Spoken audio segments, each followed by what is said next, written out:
وبركاته.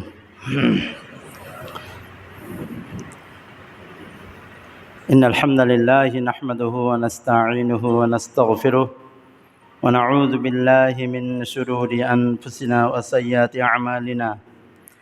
من يهده الله فلا مضل له ومن يضلل فلا هادي له. وأشهد أن لا إله إلا الله وحده لا شريك له وأشهد أن محمدًا عبده ورسوله. أما بعد فإن خير الحديث كتاب الله وخير الهدي هدي محمد صلى الله عليه وسلم وشر الأمور محدثاتها وكل محدثة بدعة وكل بدعة ضلالة وكل ضلالة في النار. قال الله تعالى في موضع آخر: أعوذ بالله من الشيطان الرجيم. بسم الله الرحمن الرحيم. يا أيها الذين آمنوا اتقوا الله حق تقاته ولا تموتن إلا وأنتم مسلمون.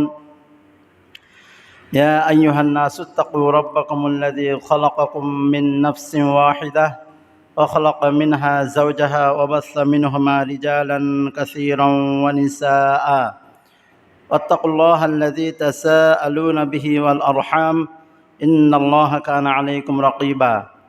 يا أيها الذين آمنوا اتقوا الله وقولوا قولا سديدا يصلح لكم أعمالكم ويغفر لكم ذنوبكم ومن يطع الله ورسوله فقد فاز فوزا عظيما. أما بعد قال الله تعالى في موضع آخر: ما آتاكم الرسول فخذوه وما نهاكم عنه فانتهوا. وقال: اليوم أكملت لكم دينكم وأتممت عليكم نعمتي ورضيت لكم الإسلام دينا. وقال: قل إن كنتم تحبون الله فاتبعوني يحببكم الله ويغفر لكم ذنوبكم والله غفور رحيم. وقال النبي صلى الله عليه وسلم: من أحدث في أمرنا هذا ما ليس منه فهو رد.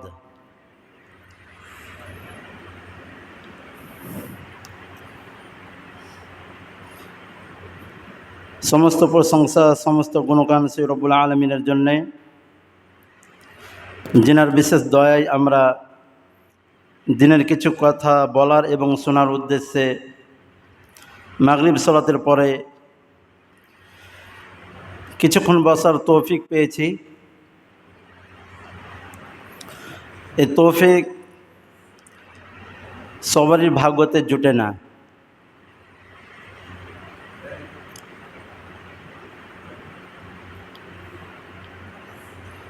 মান ইউরিদিল্লাহু বিহি খায়রান ইউফাক্কিহু ফিদ্দিন, হাদিস আছে যে আল্লাহ রাব্বুল আলামিন যার সাথে ভালাই করার ইচ্ছা পোষণ করেন তাকে দ্বীনের জ্ঞান দান করেন।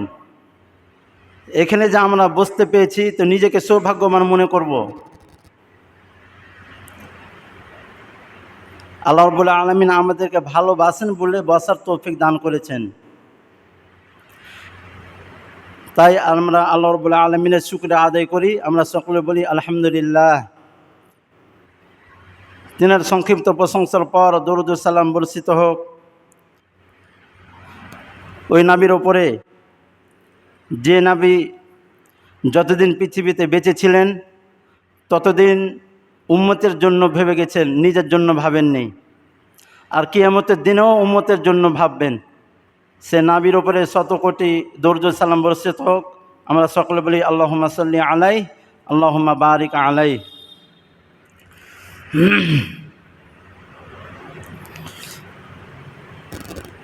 আমি যে বিষয়টি নিয়ে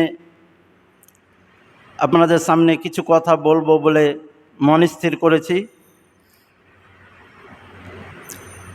এটা কোনো নতুন বিষয় না।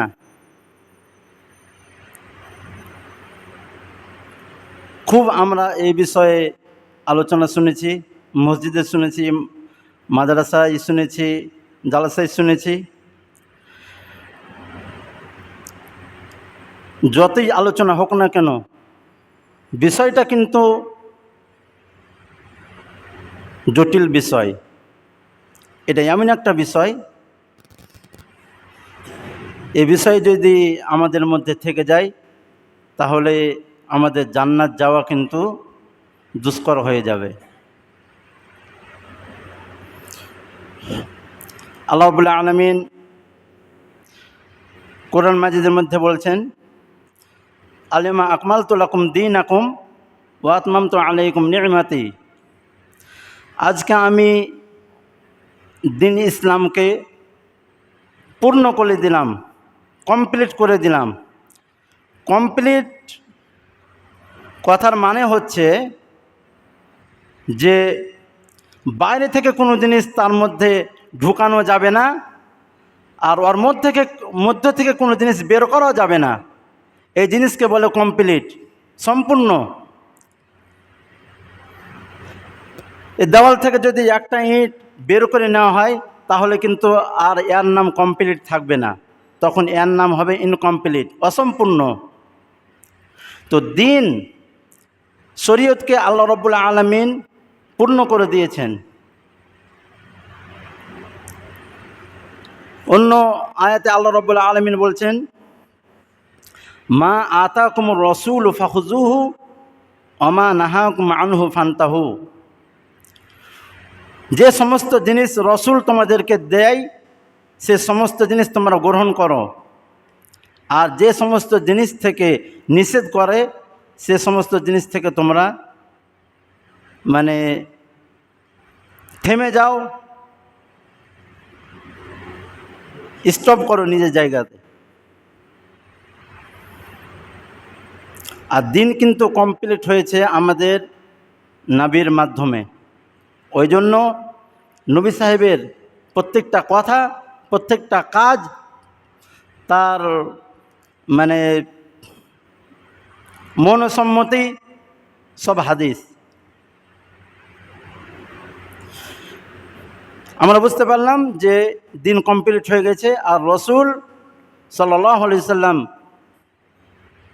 যে সমস্ত জিনিস আমাদেরকে করতে বলেছেন আমরা অতটুকুই করব, আর যে সমস্ত জিনিস থেকে নিষেধ করেছেন আমরা তাতে থেকে বেঁচে যাব। সহিহ বুখারীতে একটা হাদিস রয়েছে, তিনজন সাহাবী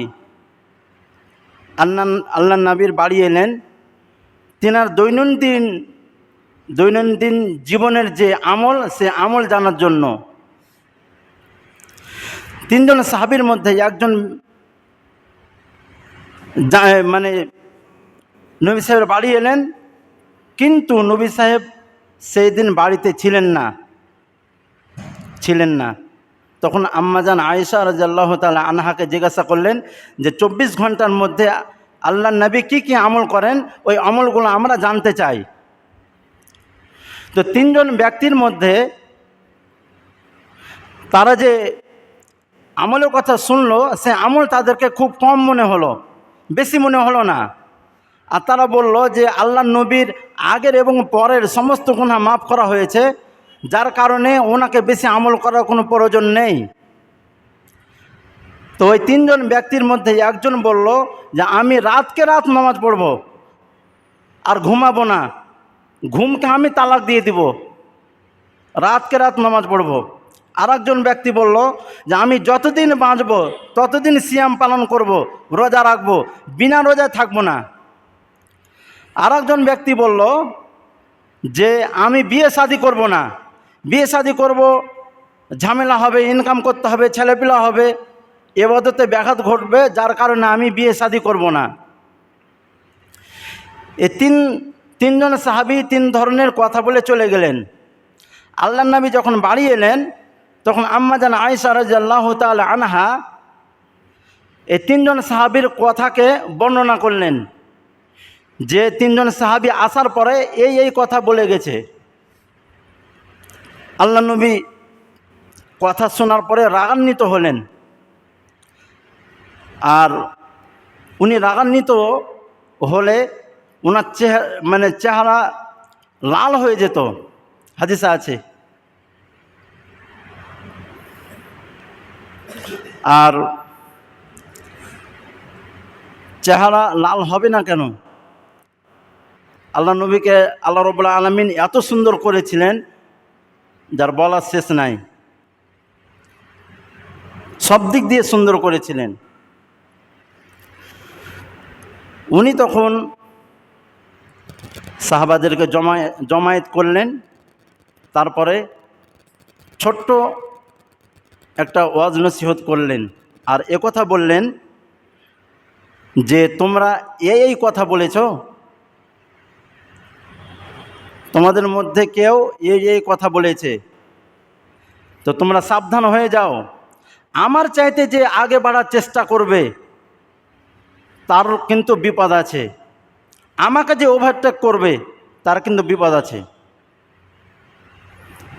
এই খুতবা দিলেন। এটা হচ্ছে নবী সাহেবের সাথে ঘটনা। দ্বিতীয় নম্বর ঘটনা হচ্ছে আবু মুসা আশআরী রাদিয়াল্লাহু তাআলা আনহু একদিন দেখছেন যে কুফার জামে মসজিদে কিছু লোক আমরা যেভাবে বসে আছি এভাবে বসে আছে।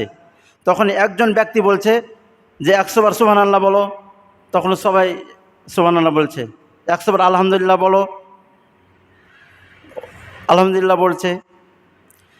এই দৃশ্য কিন্তু আবু মুসা আশআরী রাদিয়াল্লাহু তাআলা আনহু দেখলেন। ওনাকে নতুন মনে হলো যে এইটা কোন ধরনের জিকির, আল্লাহ নবীর সাথে আমরা এতকাল ছিলাম, উনি তো আমাদেরকে এভাবে কোনোদিন জিকির করার নেই। উনি তখন সঙ্গে সঙ্গে ছুটলেন কার কাছে? আব্দুল্লাহ ইবনে মাসউদ রাদিয়াল্লাহু তাআলা আনহুর কাছে। ওখানে যাওয়ার পরে দেখছেন যে আরও সাহাবায়ে কেরাম ওনার অপেক্ষায় আছেন, যে উনি যেমনই বাড়ি থেকে বের হবেন তেমনি আমরা মাসলা মাসাইল জানব। উনি বিশাল বড় পণ্ডিত ছিলেন দিনের। তখন যেমনই বাড়ি থেকে বের হলেন তখন আবু মুসা আশআরী রাদিয়াল্লাহু তাআলা আনহু ওনাকে বললেন যে আপনাকে কুফার জামে মসজিদে যেতে হবে। তো কেন আমাকে যেতে হবে, কী হয়েছে বলো? উনি বললেন যে আপনাকে ওখানে যেতে হবে, ওখানে যাওয়ার পর আপনি দেখবেন। তারপরে যখন আব্দুল্লাহ ইবনে মাসউদ আবু মুসা আশআরী ওখানে গেলেন কুফার জামের মসজিদে যাওয়ার পরে দেখছেন যে কিছু লোক এভাবে জিকির করছে, যে একজন আগে বলছে আর বাকি লোক পরে পরে বলছে। তখন আব্দুল্লাহ ইবনে মাসউদ রাদিয়াল্লাহু তাআলা আনহু বললেন যে তোমরা কি করছো, এটা কি করছো তোমরা? আল্লাহ নবীর এখানে বেশি দিন মারা যাওয়া হয়নি, আল্লাহ নবীর হয়তো জামা কাপড় এখনও ছিঁড়ে ফেটে যায়নি, তিনার বাসন কুসুন এখনও হয়তো ওই রকমই হয়ে আছে, এখনও অচল হয়নি, আর তোমরা এই জিনিসটা কি করছো? তখন তারা বলছে যে এটা আমরা জিকির করছি। তখন আব্দুল্লাহ ইবনে মাসউদ বললেন যে এই জিকির করার কারণে আল্লাহ রাব্বুল আলামিন তোমাদেরকে শাস্তি দেবে। তখন ওনারা বলছেন যে এটা কেমন ধরনের কথা, আমরা তো একটা ভালো কাজ করছি, আর ভালো কাজের কারণে কোনদিন আল্লাহ রাব্বুল আলামিন শাস্তি দেন? তখন আব্দুল্লাহ ইবনে মাসউদ বললেন যে ভালো কাজ করার কারণে আল্লাহ শাস্তি দিবেন না, শাস্তি দিবেন যে নবী সাহেবের উল্টা কাজ করা হয়েছে যার কারণে আল্লাহ রাব্বুল আলামিনের শাস্তি দিবেন। নবী সাহেবের এটা পদ্ধতি ছিল না। তৃতীয় নম্বর ঘটনা হচ্ছে যে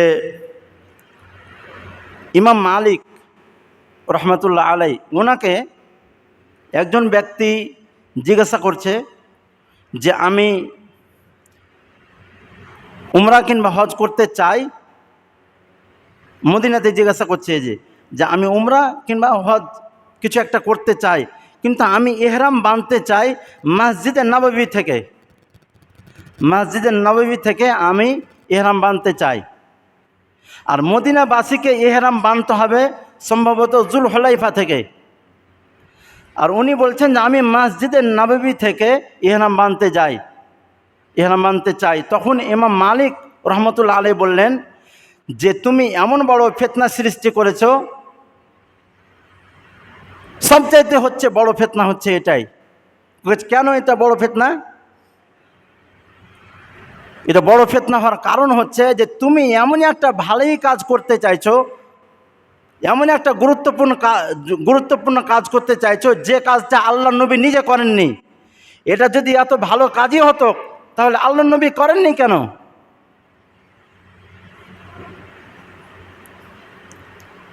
এটা হচ্ছে 3 নম্বর ঘটনা। 4 নম্বর ঘটনা হচ্ছে একজন তাবি সাঈদ বিন মুসাইব রহমতুল্লাহ আলাই, উনি একদিন ঈদের নামাজ পড়তে গেলেন।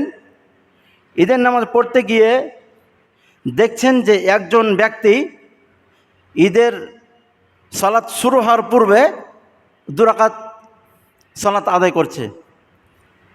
তখন উনি জিজ্ঞাসা করছেন যে কী করছো তুমি এটা?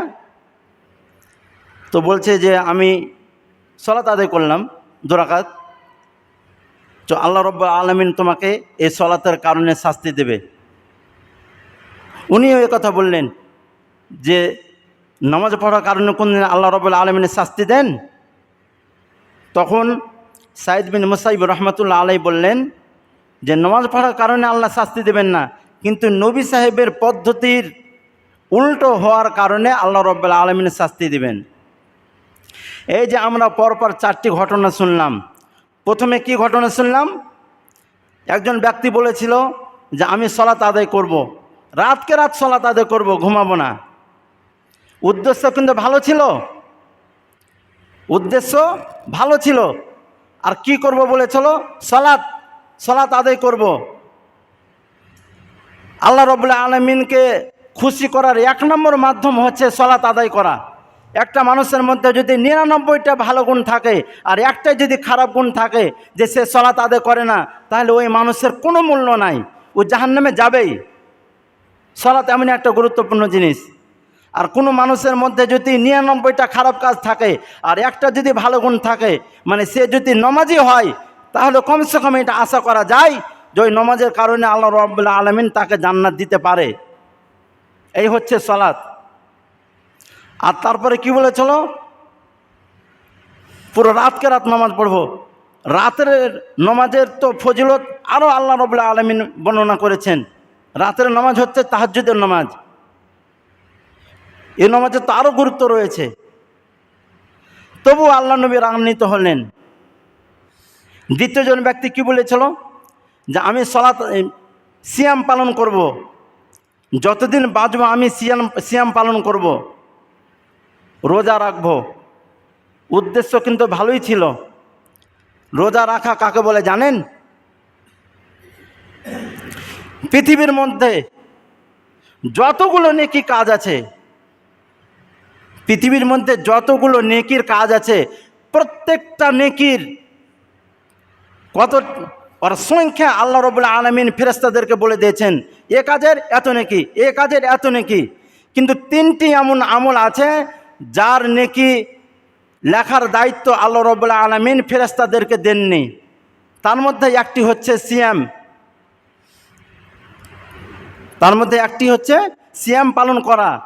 যে ব্যক্তি রোজা রাখবে, ও রোজা রাখার যে কত নেকি, এই নেকির দায়িত্ব আল্লাহ রাব্বুল আলামিন ফেরেশতাদেরকে দেননি।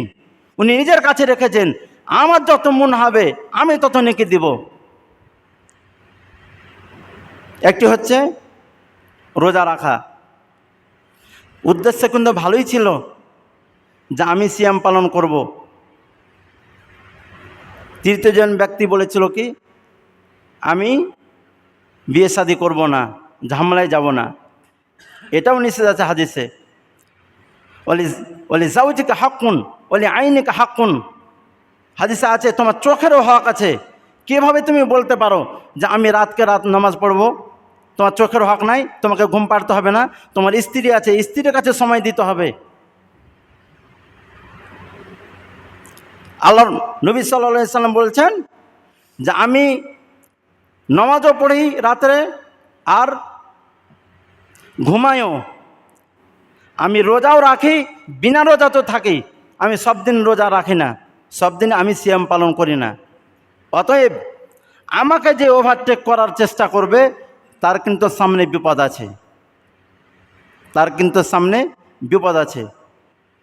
তারপরে দ্বিতীয় ঘটনাতে যে আমরা দেখলাম আব্দুল্লাহ ইবনে মাসউদের ঘটনাতে, যে তারা জিকির করছিল, এটা তো জিকির করা তো একটা ভালো কাজ।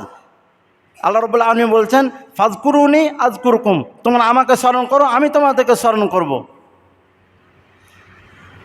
কেউ যদি আমার দিকে মানে হাঁটতে হাঁটতে আসে, আমি তার দিকে দৌড়ে দৌড়ে যাই, আল্লাহ রাব্বুল আলামিন বলছেন। তো এটা একটা ভালো কাজ। কিন্তু রাগার উদ্দেশ্য হলো কি? রাগার উদ্দেশ্য হলো যে নবী সাহেব যে পদ্ধতিতে করেছে, পদ্ধতির উল্টা হওয়ার কারণে আব্দুল্লাহ ইবনে মাসউদ বললেন যে তোমাদেরকে এই কাজের ইয়াতে আল্লাহ রাব্বুল আলামিন শাস্তি দেবেন। তারপরে যে ব্যক্তি বলেছিল যে আমি মসজিদে নববী থেকে ইহরাম বাঁধব, উদ্দেশ্য তো ভালোই ছিল।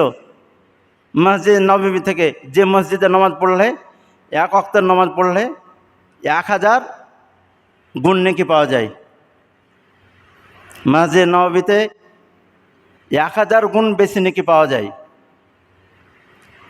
এক ওয়াক্তের নামাজ পড়লে। উদ্দেশ্য ভালো ছিল, কিন্তু নবী সাহেবের পদ্ধতির উল্টো, যার কারণে ইমাম মালিক রহমতুল্লাহ আলাই তেনার উপরে রাগান্বিত হয়েছিলেন। আর সাইদ বিন মুসাইব রহমতুল্লাহ আলাই ওই ব্যক্তির উপরে রাগান্বিত হলেন কেন? যে নামাজ পড়ছিল, তারও তো উদ্দেশ্য ভালোই ছিল, নামাজ পড়া, কিন্তু রাগান্বিত হওয়ার কারণটা হচ্ছে এটাই যে কাজ, যে পদ্ধতিতে, যে সময়, যে সংখ্যায় আল্লাহ নবী করেছেন, আমাদেরকে ওই কাজ ওই সময় ওইভাবে ওই সংখ্যাতে করতে হবে, তাহলে ওই আমলটা গ্রহণযোগ্য হবে। আর আমরা যদি ওই রকমভাবে না করি, তাহলে সেটাই হবে বিদআত। একটা খারাপ মানুষকে ভালো করা সহজ, কিন্তু বেদাতিকে ভালো করা সহজ না। একজন মদ খায়, তো সে জানে যে আমি এটা গুনাহের কাজ করছি। একজন ব্যক্তি নামাজ পড়ে না, সেও জানে যে আমি এটা গুনাহের কাজ করছি, কিন্তু যে বেদাত করে সে কিন্তু জানে না যে এটা আমি গুনাহের কাজ করছি। সে ভালো মনে করেই করে, সে কাজটাকে ভালো মনে করেই করে। কিন্তু আমরা যেটাকে ভালো মনে করব সেটা ভালো না। কোরআন হাদিসে যেটাকে ভালো বলেছে সেটাই হচ্ছে ভালো। ইমাম সুফিয়ান সাওরি একটা কথা বলেছেন যে পাপ, মানে যত রকমের পাপ কাজ আছে, তো পাপ কাজের চাইতে যদি বেদাত করে তাহলে শয়তান বেশি খুশি হয়। বেদাত করলে শয়তান বেশি খুশি হয়। কেন? পাপ কাজ করলে যে পাপী, তার মনে একদিন মানে বাধা সৃষ্টি হতেই পারে, মনে একদিন অনুশোচনা হতেই পারে যে আমি এটা গুনাহের কাজ করছি, অতএব আমাকে বাঁচতে হবে। কিন্তু যে বেদাত করে, ভালো মনে করে, সে কিন্তু কোনোদিন এটা অনুভব করবে না যে এটা আমি খারাপ কাজ করছি, অনুভব করবে না। তো হাদিসে কি আছে যে বেদাতের পরিণাম কি হবে? যে ব্যক্তি বেদাত করবে, আল্লাহ নবী কিয়ামতের দিন হাউজে কাউসারের কাছে পৌঁছে যাবেন, তারপরে উম্মতেরা আসবেন, আল্লাহ নবী সবকে হাউজে কাউসার পান করাবেন। আর যে একবার পান করে নেবে তাকে আর পিপাসা লাগবে না, দিবেন। এবার এমন সময় এমন ব্যক্তি আসবে যাদেরকে নিষেধ করা হবে যে এদেরকে আপনি দিতে পাবেন না। কেন? এটা তো আমার উম্মত, দিতে পাবো না কেন? তখন ফেরেশতারা বলবে যে আপনি মারা যাওয়ার পরে এই বেদাত করেছিল। তখন আল্লাহ নবী তাদেরকে দূর দূর করে সরিয়ে দিবেন। বেদাত করলে আমল কবুল হয় না। যতদিন পর্যন্ত বেদাত থেকে সে তওবা না করবে, ততদিন পর্যন্ত তার আমল কবুল হবে না। এত বড় খতরনাক জিনিস। তো আমাকে ইঙ্গিত দেওয়া হয়েছে, সময় হয়ে গেছে। শেষের বেলায় আল্লাহ রাব্বুল আলামিনের কাছে আমরা দোয়া করি যে যতটাই আমরা আমল করি, কোরআন হাদিসে বেশি আমল করতে হবে এরকম কোনো কথা নাই। আল্লাযী খালাকাল মাউতা ওয়াল হায়াতা লিয়াবলুয়াকুম আইয়ুকুম আহসানু আমালা। কোরআনে আল্লাহ রাব্বুল আলামিন বলছেন যে আমি মানে মৃত্যু এবং জীবনকে এই কারণে আমি করেছি, সৃষ্টি করেছি, যাতে করে আমি তোমাদেরকে পরীক্ষা করি যে তোমাদের মধ্যে আমলে কে সবচাইতে উত্তম, কে বেশি আমল করেছে। এ কথা বলেননি, কিন্তু আমল কে উত্তম। তো এটাই আমরা আল্লাহ রাব্বুল আলামিনের কাছে দোয়া করি যে যতদিন আমরা বাঁচব আল্লাহ রাব্বুল আলামিন আমাদেরকে যেন উত্তম আমল করার তৌফিক দান করেন। আমরা সকলে বলি আমিন। যতদিন আমরা বাঁচব সমস্ত ধরনের বিদআতকে যেন আমরা বর্জন করে চলতে পারি, আল্লাহ রাব্বুল আলামিন যেন আমাদেরকে তার তৌফিক দেয়। আমরা সকলে বলি আমিন। ওয়া আখিরু দাওয়ানা আনিল হামদুলিল্লাহি রাব্বিল আলামিন। আকুলু কাওলি হাযা আস্তাগফিরুল্লাহ লি ওয়া লাকুম ওয়া লিসাইরিল মুসলিমিন। আসসালামু আলাইকুম ওয়া রাহমাতুল্লাহ।